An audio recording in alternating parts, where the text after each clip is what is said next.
Good morning, Rabbi Isai. Live from Park City, Utah. Rabbi Isai, here we go. We are in the second day of Menachos.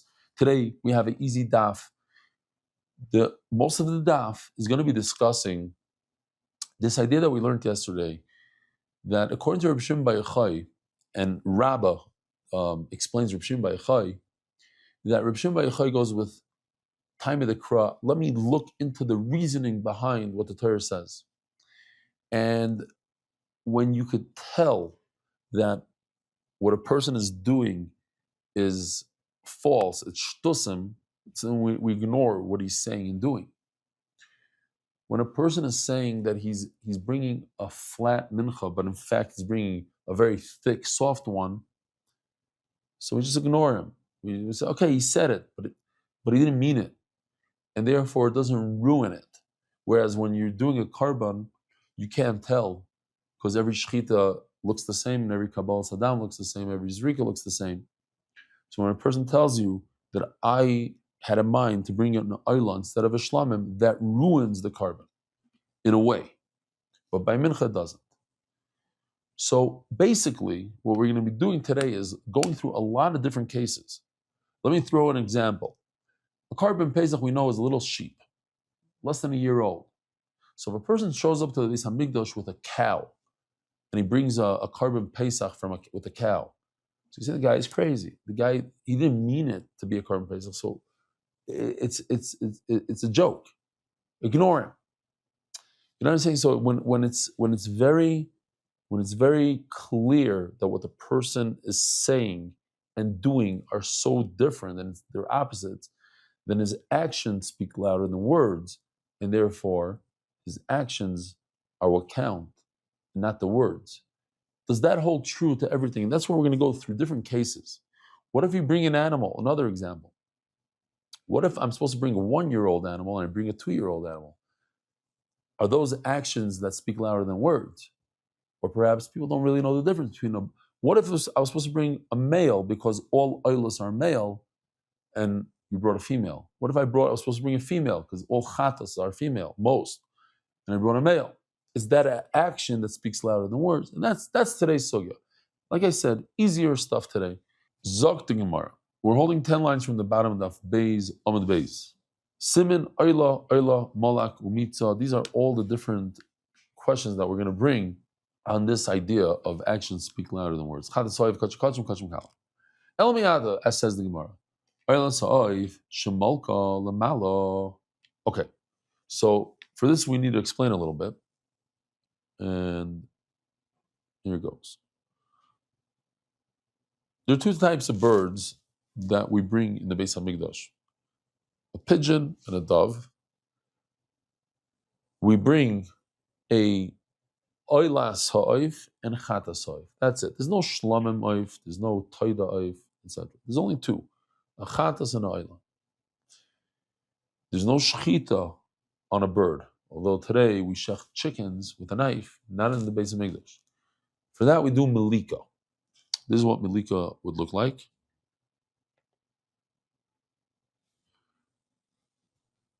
It's the nail of the thumb, goes from the back of the neck, and that's how we kill the bird. It's not a shechita, it's called a melika. Now what do? There's something called haza'ah and something called mitzui. Haza'ah is when you take the bird and you shake it. You don't touch the mizbeach, you throw the bird, sort of a throwing motion with your right hand towards the mizbeach, and the blood from the neck goes flying onto the mizbeach. That's haza'ah. Mitzui is when you take the bird and you kvetch it on the wall of the mizbeach. You squeeze it onto the wall. Let's see how that looks.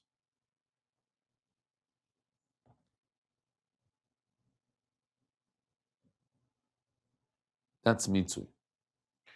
Now notice, the kohen is standing above the red line. There's a red line on the mizbeach. It's called the chut hasikra. He's standing above the red line. That indicates to us that this is an oila bird. Because an oila bird goes above the red line. There's only one other carbon that goes above the red line, and that's a chatos animal. Everything else goes below the red line. So if it's a chatos bird, it would go below the red line. An oila bird, all you do is mitzui. A chatos bird, you do both. You do hazah, and then you do mitzui. You sprinkle it, and then you do this. Let's see. And you'll notice here, he's standing below the red line, and he tosses the bird towards the mizbeach. The blood comes flying out and hits the mizbeach. That's called hazah. What the Gemara is going to do now is say, look, from the fact that he's doing it above the red line indicates to me that he's doing an oila. Or from the fact that he's doing mitzui, or let's say hazah is only for a chatos. So that would indicate to me that he's doing a chatos. So if you say action, speak louder than words, so his action is showing us whether it's an oila or a chatos. Depending on where he's standing or what he's doing, is it a hazah or a mitzui, I'll know whether it's an oila or a chatos.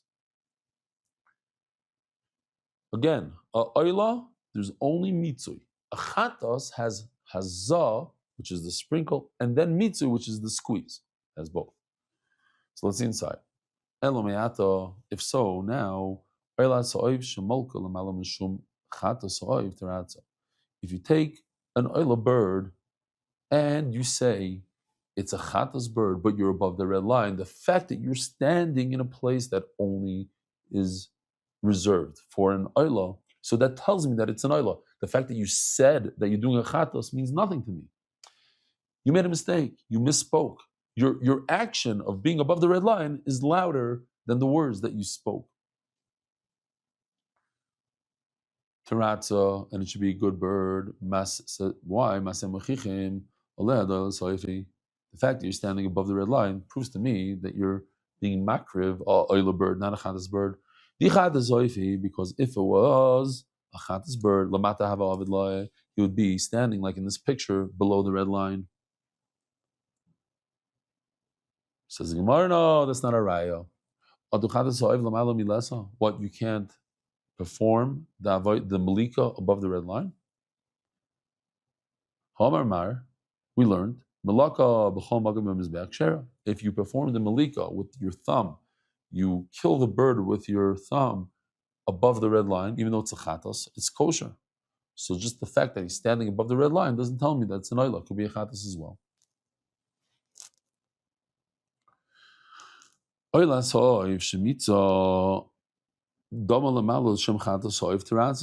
the Gemara asks the other question, which I kind of prefaced. If you're doing an oila bird, but you did mitzui, which is squeezing above the red line, and you said to yourself that you're doing a chatas, it should be good. Why? Your actions prove what you're doing. I'm proving that you're doing an oila. Because if it was the chatas bird, where do you do the mitzui of the chatas? You do below the red line. So first of all, two problems here. First of all, it will be below the red line. Second of all, you do the tossing, the throwing, not the squeezing. First, you do the throwing. So says the Gemara Amri, because people are going to say, Dilma mitzui the basar hazo. Maybe what you just noticed was the squeezing of the neck of the bird after he already performed the hazah. In other words, people, from your action is not conclusive. Because yes, you squeeze the bird, but by chatas you're supposed to squeeze after you toss it. First you do hazah, then you do mitzui. So now I caught you doing mitzui above the red line. It doesn't mean it's an oila, perhaps it's the chatas, and I'm doing the mitzui after the hazah. Because we learned that Gimel Amud Aleph on top, if you do mitzui adam anywhere above the red line as well, it's also kosher. Why? Because the main part of the chatos is the hazah, the sprinkling, not the mitzvah. So asking Gemara a third question, what about the reverse? You take a chatos bird and you say that it's an oila bird, and you do hazah. Now hazah is reserved only for a chatos, not for an oila. because I could prove to you that by the fact that he did hazah, that it's a chatos and not an oila, the oila soifi, because if it was an oila, lemalo havavid law, he would do it above the red line. That's number one. And number two, umitza havavid law, you wouldn't do hazah. You don't do hazah for oila bird. You only do mitzu. You only do the squeeze. Says the Gemara. Now the Gemara gives in on this case. Hachinami, you're right. Einachanami. That case, you took a chatas bird and you said it's an oila bird. You did mitzui.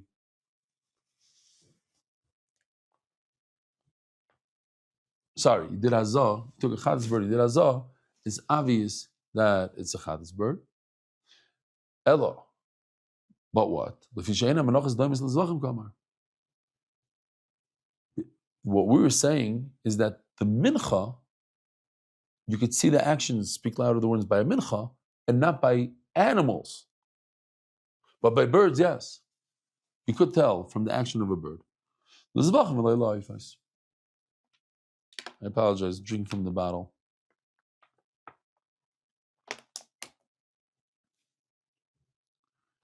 Says the Gemara,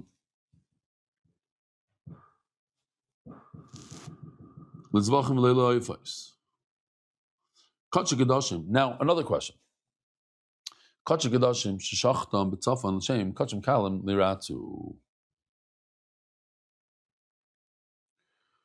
So here's the Mizbeach. Here's a picture of the Mizbeach. Let's see if I can zoom in on the Mizbeach here. This guy right over here, that's Mizbeach HaChitza. Now, where the Mizbeach finishes, you can see the ramp of the Mizbeach. That's the southern part of the Mizbeach. And then you have this square on top. Let me see if I can get, I don't know if this is going to work. Laser, here we go. Yeah, it doesn't work when it's, this area right over here and above, this whole area is the northern part of the Azara. In other words, this line right over here, which is the end of the Mizbeach, and upwards is north. From this area down over here, that's south. All kachi kachim. Now let's go to the list of kachi kachim. Kachi kachim is a chatas, an asham, shalmit tzibur. What else? Oila. Chatas asham oila. Kachi kachim. They must be shechted above the red line, above in the northern part of the Azar, not in the southern part. All kachim kalim can be shechted even in the south. It's hard to understand the Gemara's question, really. The Gemara is saying, well, from the fact that you did it in the south, is the charaya that it's kachim kalim. But no, kachim kalim you could do it in the north as well. You could also do it in the south. So that's the Gemara's answer. Kachim kachim. Sheshachtim b'tzav l'shem kachim kalim liratzu. If you take a chatos, an asham, an oila, and you shecht it. So here you can see, you shecht it in the green box,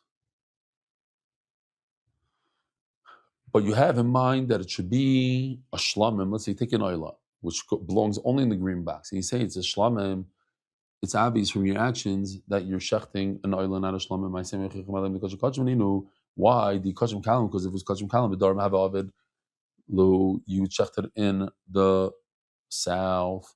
So it seems from Taisvas that typically speaking, they would always shecht these korbanos in the south. If they had an emergency and there was not enough room, then they would also shecht it in the north. So that was the Gemara's havamina, that you could see from his action that it's a kachim, not a kachim kalam, from the fact that they shecht it in the north, not in the south. Says Gemara, the Torah said that you could shecht the kachim kalam also in the south, not only in the south. So you could shecht in the green box as well. So the fact that you shecht in the green box doesn't tell me that it's kachim and not kachim kalam. This, nah, I'll prove it. This is the Mishnah.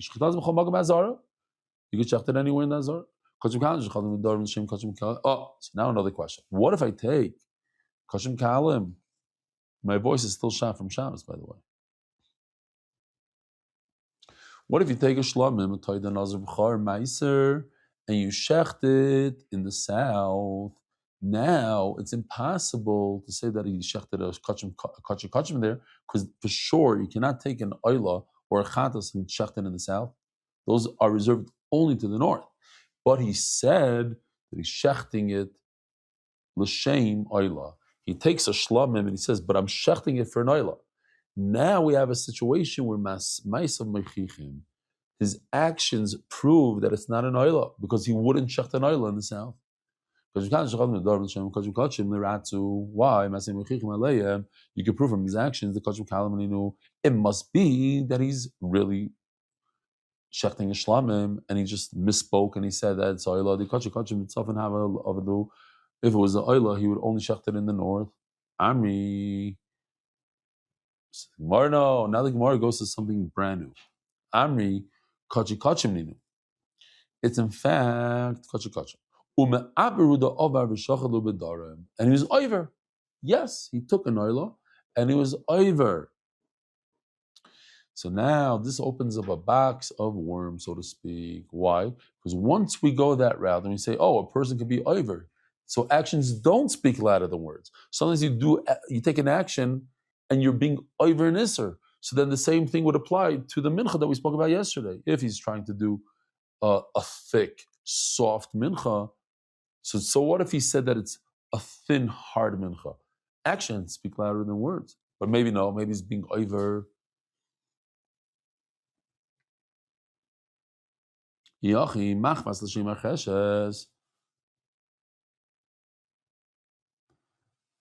if a person makes a machvas, so here, let's see what a machvas looks like. We have something new today. This is machvas marcheshes. The top one is marcheshes. The bottom one is machvas. It's thinner. But here, this is a little bit better. Marcheshes on the right, thicker. Comes out softer. Same amount of ingredients, but a larger pot. And because it's a thinner frying pan, so to speak, so it becomes thicker and harder.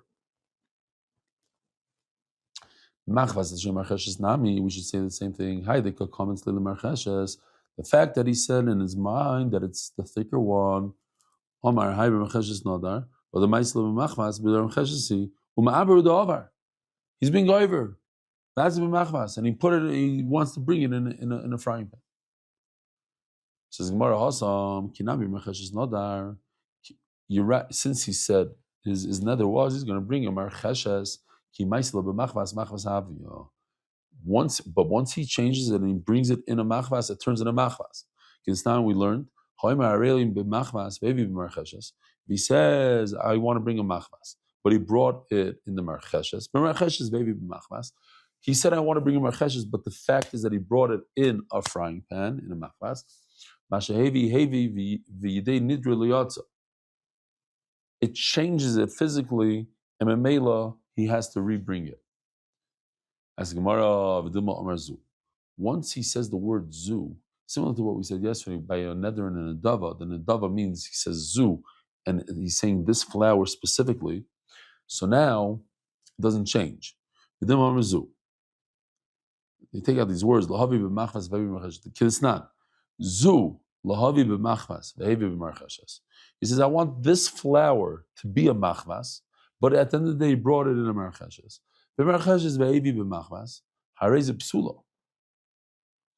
So perhaps he said Zu. So it says the Gemara, you're right according to Rabbanon. However, the Reb Shimon, Reb Shimon says that he is Yaitse. What you say with your mouth and saying, oh, I want it to be something else, but the fact is you're doing A, but you say you want it to be B, his mouth doesn't do anything. It doesn't matter what he says, what word he uses, even if he uses the word zu, it doesn't change anything.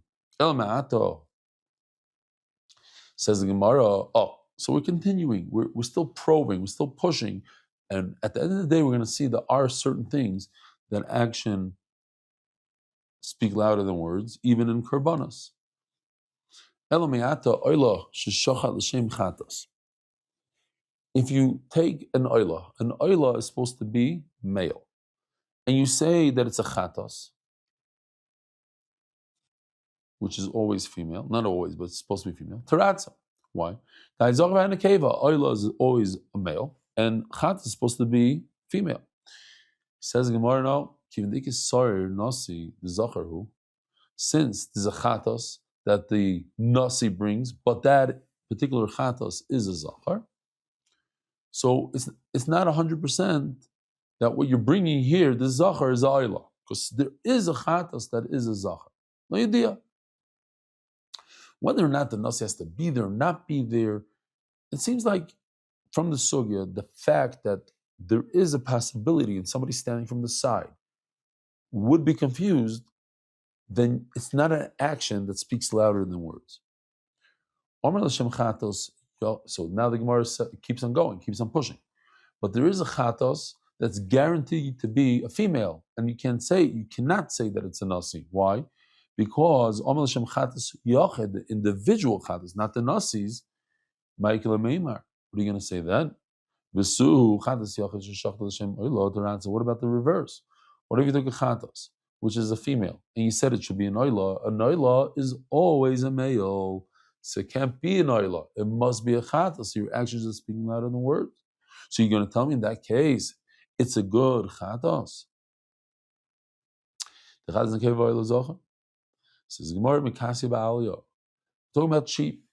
And sheep, traditionally, unless they change it, because in our generation, they cut it off, almost like a Doberman pincher, but a true, an original sheep looks something like this. They have very, very large tails, and you cannot tell whether it's a male or a female.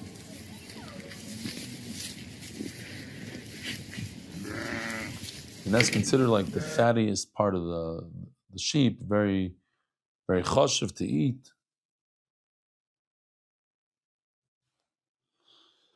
That's great if you're bringing your sheep, so you have this kind of excuse or reason to not know the difference between a zachar and a keva.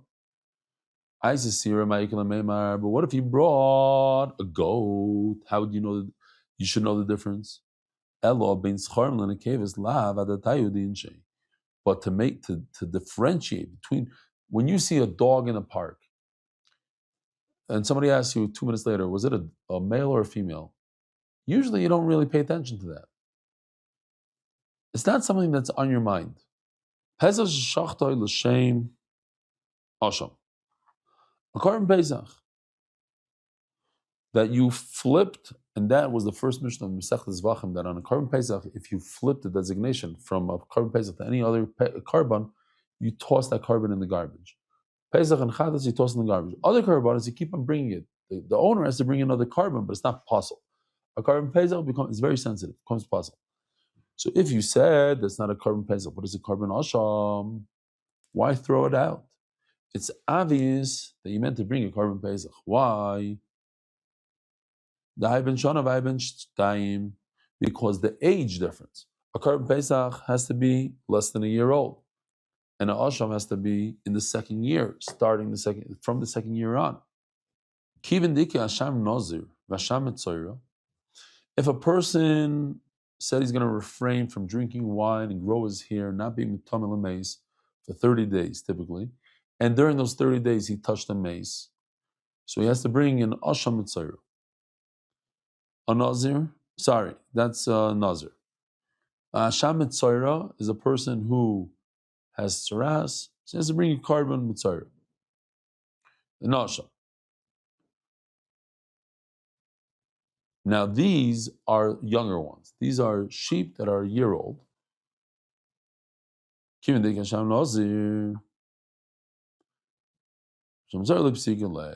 it's hard to tell. You're asking me if it's a korban Pesach and it's supposed to be a year. There's also asham that is a year old. But what about he takes a korban Pesach and he says this should be for swearing falsely on gezel. And if somebody's moyel, meaning he takes something from the Beis Hamikdash and he uses it, he has to pay 25% fine, plus he has to bring of carbon. It's 25. The Torah says it's a chaimish, meaning 20%, but that's melagav. In English, it's called 25% plus a carbon. Michael Meimar, he says it's a carbon pesach, but he says I want to bring in fresh ham gzelos.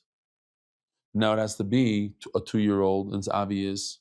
Besu Hashem gzelos Hashem yizis shachtam shum pesach the ratzu the pesach b'shonim ani bin shtei shonim. Again, I could tell from how old it is what kind of carbon I'm bringing for. It says Gemara ben shana ben shtei shonim lavat the. People don't realize the difference between sheep, how old they are. Oh yeah, this is a 2-year-old sheep. No, it's a one. We're not such mumchim in sheep to differentiate and make a whole big deal about it. Says Gemara.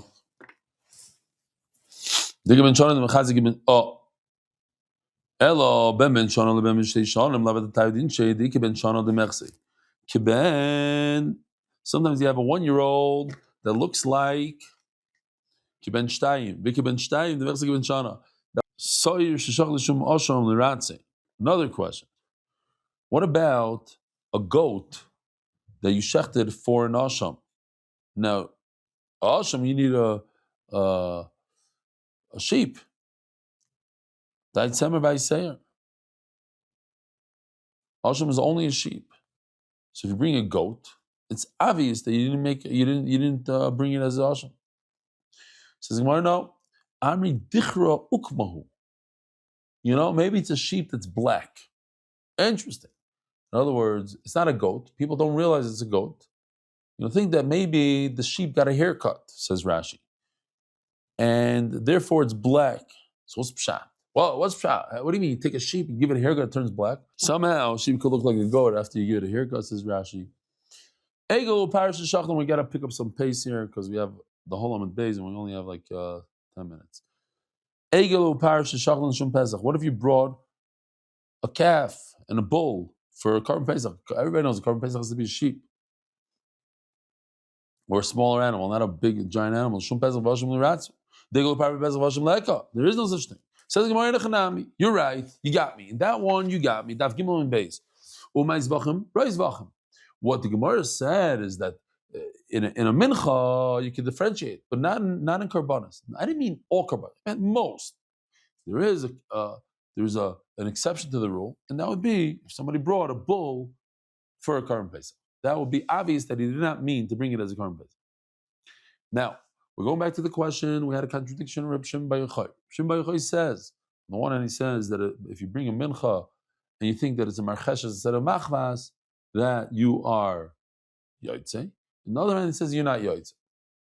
And we had this yesterday, so we could even go quicker than usual. Where do we say that it's kosher? That he said that the machvah should be a marcheshes, but he was doing it with intent for mincha. Mincha is marcheshes. Mincha is machvas. Where's the puzzle? We thought that he's bringing a carbon, like he's saying that this is not a mincha, this bread over here is an oila. Bring it as a carbon. And the Gemara explains, mincha l'shum mincha, this is mincha. There's a pasuk that says this is the Torah of all the menachos. Torah achas the kol menachos. So if I get confused between mincha and mincha, it's okay. I'm still kosher. I'm still within a mincha. I said a machvas instead of marcheshes. The Torah says they're all considered one. Torah achas the kol menachos. Mincha l'shum zevach. But if I try to switch it off to a carbon, because this Torah is a mincha, v'zevach lo yiksev. The carbon is not included over there.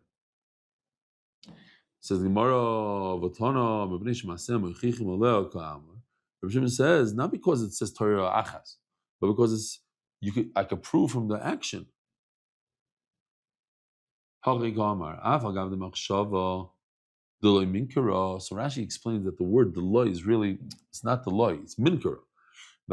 He explains why it says deloy, but avagav the machshava, we could even read it. Avagav the machshava, you could see from his action, it's nicker. It is obvious what he meant. He with the apostle. V'zois Torah mincha. So that's why the Torah says v'zois Torah mincha that's kosher. Terachas kol menachos. Umay have bezvach menikin. What does it mean that you don't have this by the korbanos? Adarabah, this is a reason why it should be kosher.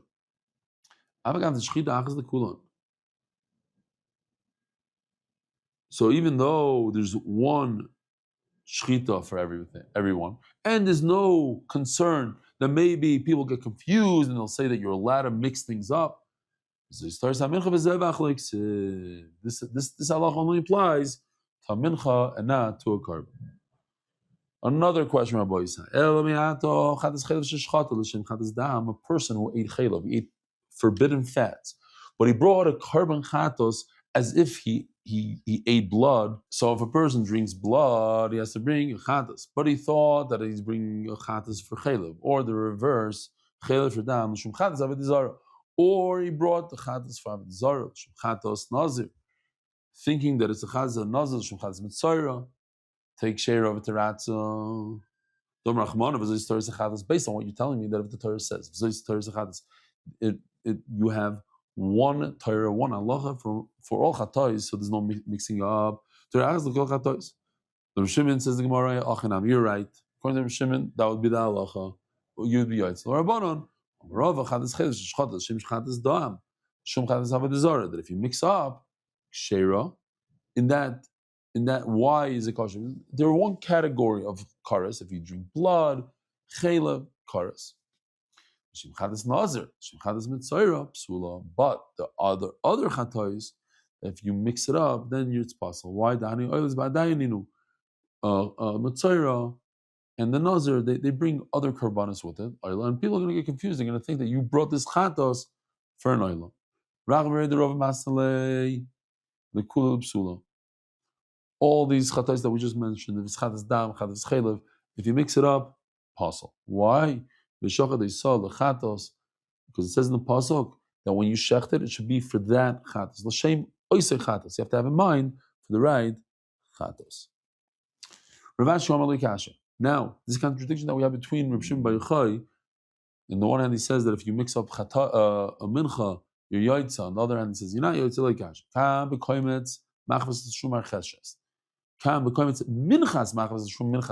We had this yesterday. If you say that it's a frying pan instead of a deep dish, that's not a problem. But when you say that it's a mincha of a machvas, that's a problem. Minchas, machvas, the shum minchas, sticking the word mincha, that ruins it. If you're just verbalizing what you're doing, not in terms of the mincha, in terms of the type of dish, that doesn't make a difference. But minchas machvas, shmichas machashes, the mincha, the puzzle of machshava kamachashev, you're doing a mincha that's different. That's already a problem. Whatever Rav Shimon Yochai says that you could see from the action. So once again, we have the issue: is it loy minkar or it's minkar?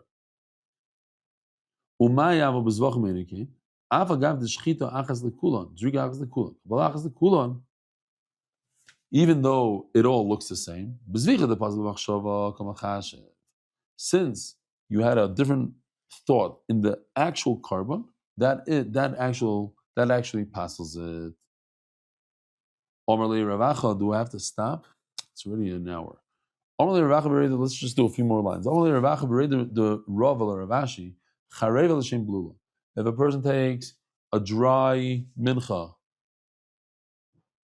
minchas chareva, dry without oil.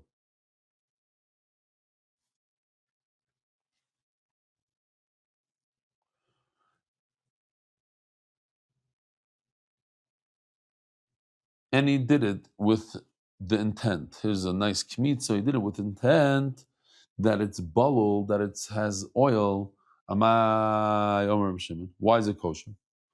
Omer le l'shem bila ba'almo. Because what he meant is that it's, Rashi says, divrei ruach. He's saying shtosim. It's like, oh, it's without oil. Maybe when a person said, I'm bringing this oil for shlamim, he didn't mean shlamim the carbon. Maybe he meant shalom, peace with Hashem. I'm making peace with Hashem. Says Gemara, no, a carbon is called shlamim. There is something called shlamim. So when a person verbalizes the word shlamim, he actually means a carbon. The siva makir is dam hashlamim. Hazorik is dam hashlamim. So the Torah calls it shlamim. So when you say shlamim, that's what you meant. You meant the carbon. Halcha mincha gufa mikri blula, but the mincha is never called a balul, a mixed one with oil. L'chol mincha blula b'shemin. Blula b'shemin ikra blula. Stamala ikra blula ikra. It says in the pasuk, a mincha that is mixed with oil, but it's not called a balul. Blula stamala ikra. A mincha by itself is not called a balul mincha. If it has oil in it, it's a mincha with oil. Rabbi Sai, have a wonderful day. Merit the schus of spreading Torah throughout the world. Sponsor a shir today. MDYsponsor.com or sponsor at MDY.com.